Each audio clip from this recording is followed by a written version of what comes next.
Brilliant maths classes में आपका स्वागत है। इस वीडियो में हम लोग एनसीईआरटी क्लास 10 के गणित का जो अध्याय 1 है वास्तविक संख्या, उसका उदाहरण 4 को हल करेंगे। तो इसको हल करने से पहले आइए हम लोग मैथ को पढ़ के समझ लेते हैं।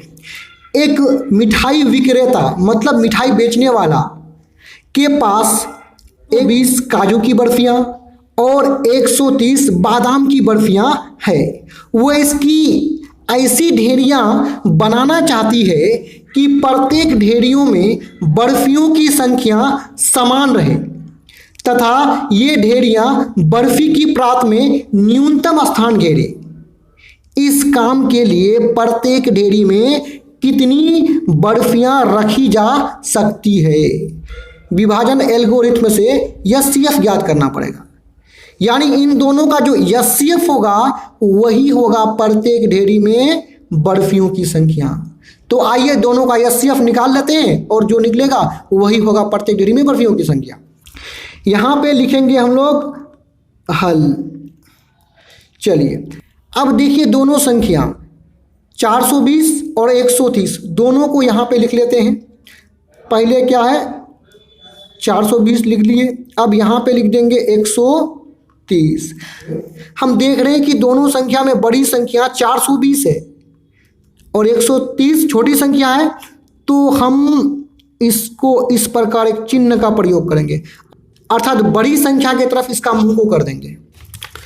यदि कोई संख्या इस प्रकार होता, कहीं पे 8 होता और 7 होता, तो मुंह यहाँ पे बड़ी संख्या इधर है तो मुंह इधर हो जाता, यानी इसका मुंह हमेशा बड़ी संख्या की तरफ होता है। अब हमें क्या करना पड़ेगा, इन दोनों का एचसीएफ निकालने के लिए छोटी संख्या से हम बड़ी संख्या को भाग लगा लेते हैं। तो आइए दोनों को भाग लगाते हैं।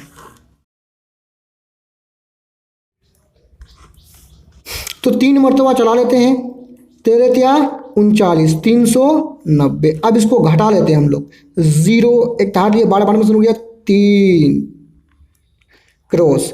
चलिए अब फिर क्या करते हैं हम लोग, ये जो शेष बचा इसको बना लेते हैं भाजक, और इससे पहले वाला जो भाजक है उसको यहाँ पे उतार करके भाज्य बना लेते हैं। फिर हम लोग 30 से इसको चला लेते हैं, तो 30 यानी 4 मरतबा चलेगा, 4 तिया 12, 120 होगा। अब इसको हम लोग घटा लेते हैं, घटाने के बाद बचेगा 10। फिर हम ये जो शेषफल बचा है इसको बना लेते हैं भाजक, इससे पहले वाला भाजक जो 30 है यहाँ पे उतार करके इसको भाज्य बना लेते हैं। अब हम चला लेंगे 3 से, तो 3 से चलाने पर 10 तिया 30, यानी शून्य प्राप्त हुआ। शून्य भी लिख सकते हैं, हम क्रॉस भी लगा सकते हैं, दोनों का अर्थ शून्य ही होता है। अब यहाँ पे देखिए शेषफल हम लोगों का शून्य प्राप्त हुआ है, तो और हमें ये विभाजन की प्रक्रिया आगे नहीं बढ़ाना है। यानी विभाजन की प्रक्रिया हम तब तक चलाएंगे जब तक हम लोगों का शून्य प्राप्त ना हो। अब जब शेषफल शून्य प्राप्त होता है तो इसी विभाजन की प्रक्रिया का जो भाजक यहाँ पे है 10, यही होगा एचसीएफ। आइए इस प्रक्रिया को थोड़ा सा हम विभाजन एल्गोरिथ्म में लिख लेते हैं।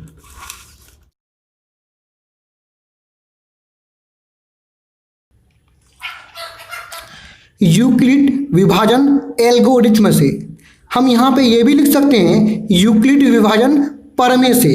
प्रमेय लिखिए या एल्गोरिथ्म लिखिए, बात बराबर है। यूक्लिड विभाजन एल्गोरिथ्म में होता है ए बराबर B Q plus are.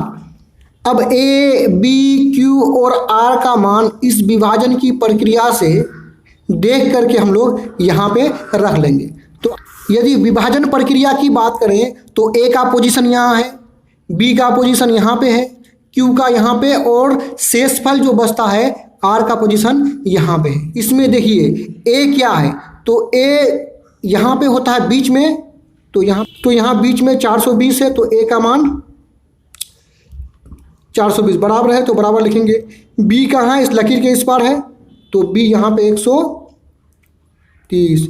B और क्यू आपस में गुना में है तो गुना लिख देंगे। क्यू का स्थान यहाँ पे है, तो यहाँ पे क्यू क्या हो गया 3 हो गया। क्यू का मान 3 प्लस लिखेंगे। आर यहाँ घट करके बचता है, तो यहाँ घट करके आर का स्थान यहाँ पे आर 30 हो गया, यहाँ पे लिख लेंगे। फिर दूसरा विभाजन प्रक्रिया की बात करें तो ए कहाँ पर है, ए का स्थान बीच में है, तो बीच में क्या 130 है, अर्थात ए बराबर 130 बराबर बी यहाँ पे, तो बी बराबर 30 गुना क्या है, क्यू है, तो क्यू यहाँ पे है, तो इस विभाजन की प्रक्रिया में क्यू बराबर कितना है, 4 है, प्लस है तो प्लस लिख दिए। इस विभाजन प्रक्रिया का शेषफल यहाँ होता है, तो शेषफल कितना है, 10 है, इसको यहाँ पे लिख लिए। तो इस प्रकार यहाँ पे उतार लिए। अब ये अंतिम वाला विभाजन की प्रक्रिया में हम देखेंगे, तो बीच में यहाँ पे ए है, तो ए कितना है, 30 है, तो ए यहाँ पे 30 लिख लिए, बराबर है, बराबर लिख लिए। बी का मान यहाँ पे देखिए, बी यहाँ पे है, तो बी हो जाएगा 10 गुना क्यू यहाँ पे है, तो क्यू का मान कितना है, 3 है, बीच में क्या है, प्लस है, तो प्लस लिख दिए। आर का मान कितना है, यहाँ पे आर नीचे में होता है, यहाँ पे घट करके आर शून्य बचा है, तो यहाँ पे शून्य लिख देंगे। अब आर क्योंकि शून्य हुआ है, तो यहाँ लिख देंगे क्योंकि आर इक्वल टू 0, इसलिए एच सी एफ बराबर बी का मान एस सी एफ हो जाएगा। देखिए बी का स्थान यहाँ पर है, बी बराबर 10 है, तो 10 क्या हो जाएगा, एस सी एफ हो जाएगा। एक बात हमेशा याद रखिएगा, यानी शेषफल जब शून्य आएगा तो उसी के भाजक को बी के मान को हम एस सी एफ कहेंगे। यहाँ भी देखने पर आपको पता चलता है कि यहाँ पे शून्य आया है आर का मान, तो यहाँ सूत्र में देखें बराबर के बाद बी है, तो इसी भाग की प्रक्रिया में बराबर के बाद 10 है, तो 10 बी के स्थान पर है, वही हो जाएगा एस सी एफ।